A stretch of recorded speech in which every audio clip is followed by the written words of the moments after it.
everyone. Lee Stephenson here. I have the privilege to be the executive director of church planting, and my co-host here, Danny Parmelee, say hey.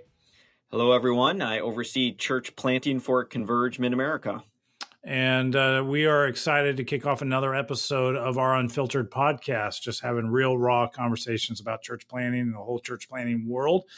Today, we're going to talk about one of those hot topics that I find a lot of church planters just wrestle with. And specifically, it's how do you continue to move the vision forward when resources just don't seem to be there?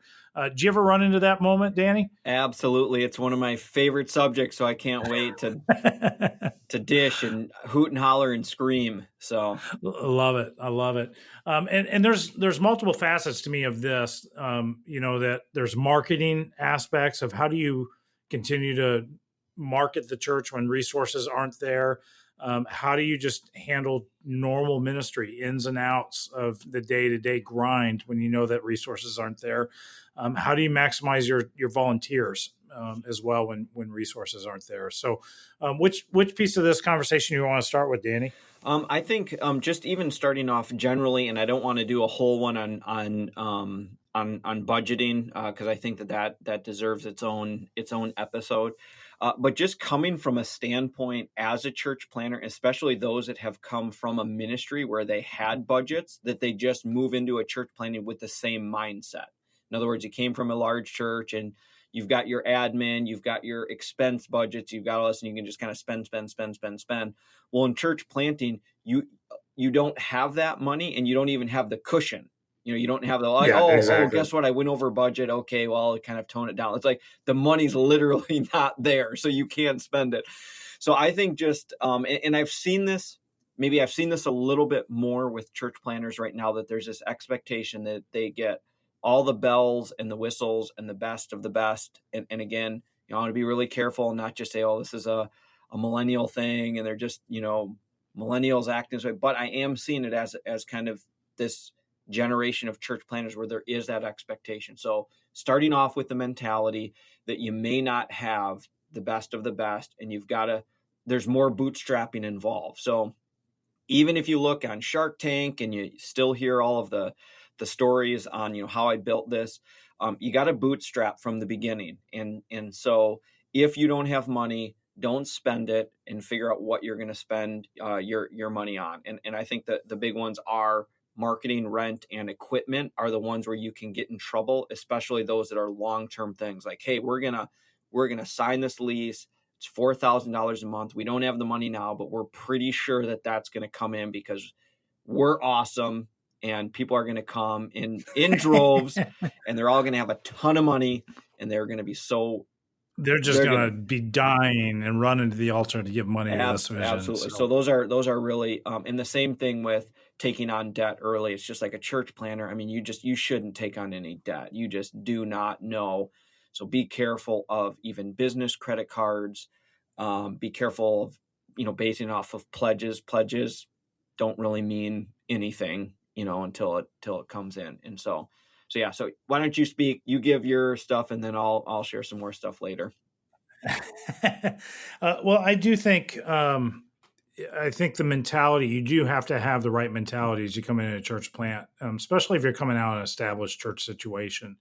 And I liken it a lot to when I graduated from college, like there's an element, I wanted to live at the same lifestyle my parents were currently living at. And it's so easy to bypass all the years of hard work and the years of saving for them to get to the place that they were. I think the same mentality has to be true when it comes to church plants and beginning to distinguish the differences of what we can offer as a church plant versus an established church situation.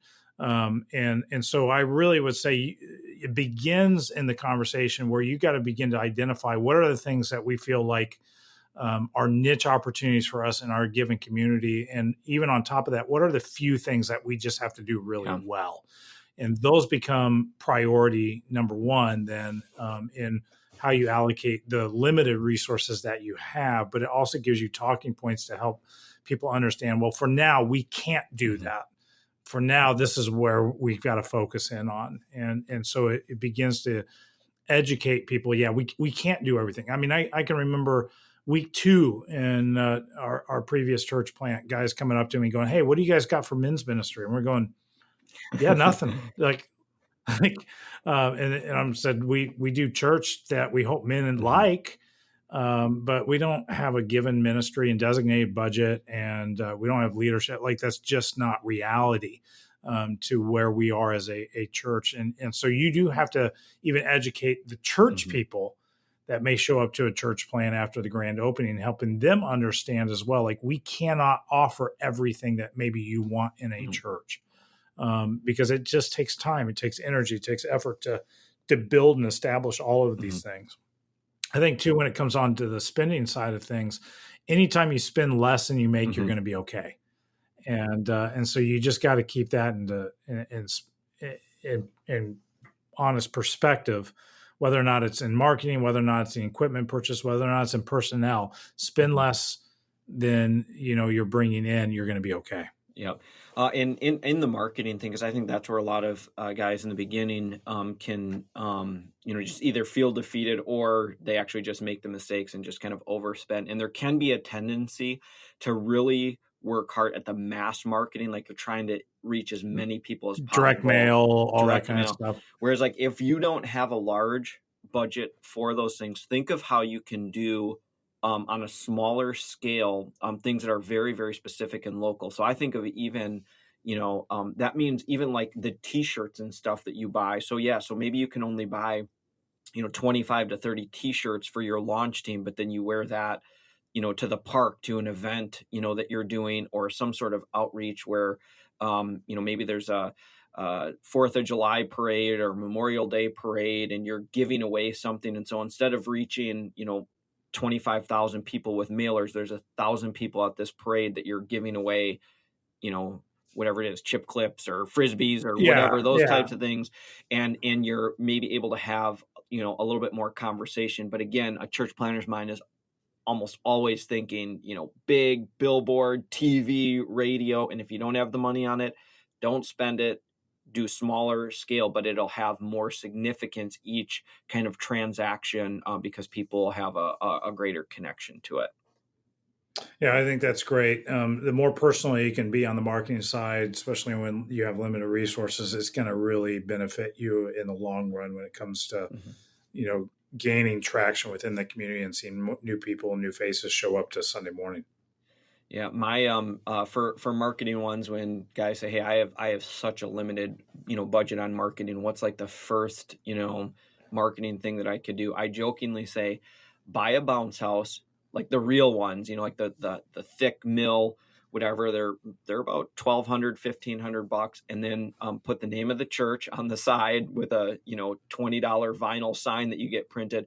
You just blow that thing up in the park, and you will have more awareness, and you'll have more conversations with just parents, with kids dragging their parents, type of thing that way. So yeah, think even just on a small scale of how you can do some of that creative marketing that way. Yeah, and I think what you're hitting upon, the principle here is when resources are limited. To me, that's not a time to wallow and a time to feel Yeah, defeated. That's a time for creativity to rise.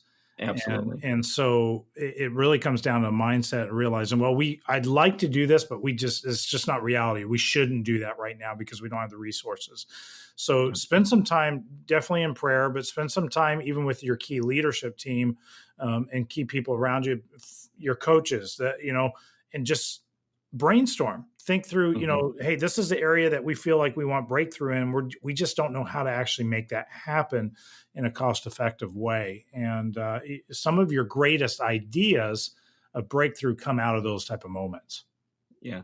And I think when you and you'll never have enough resources. I always thought, Bingo. okay, as soon as we have, an operating budget of $75,000, oh, it's gonna We be can do so so awesome. I've been much. doing Yeah. so much. And then you hit 75 and it's like, oh, 125, and then 500,000, a million, whatever. You never have enough to do what you want to do, because that's how God continues to expand and grow the vision, grow the kingdom. But during those times, and we've talked about this before, don't forsake generosity and don't forsake savings. So always, even at limited resources, put that in, because that is a culture thing, a DNA thing that will last for, throughout the time. And so even if you don't have a lot, continue to have that built in, that you're always saving, and that you're always continuing to be generous. No, I think that's well said. Live on the edge of creativity, guys. I do believe that some of our best ideas have never actually been founded out at this point, and so leverage that. Resources are always going to be at a minimum. That's the reality, and oftentimes the vision is a whole lot bigger than the resources. And I think that's what the thing that God uses to keep us living by faith. Press forward. Don't be discouraged in that process. I appreciate you tuning into this episode, specifically just talking about limited resources and carrying the vision forward.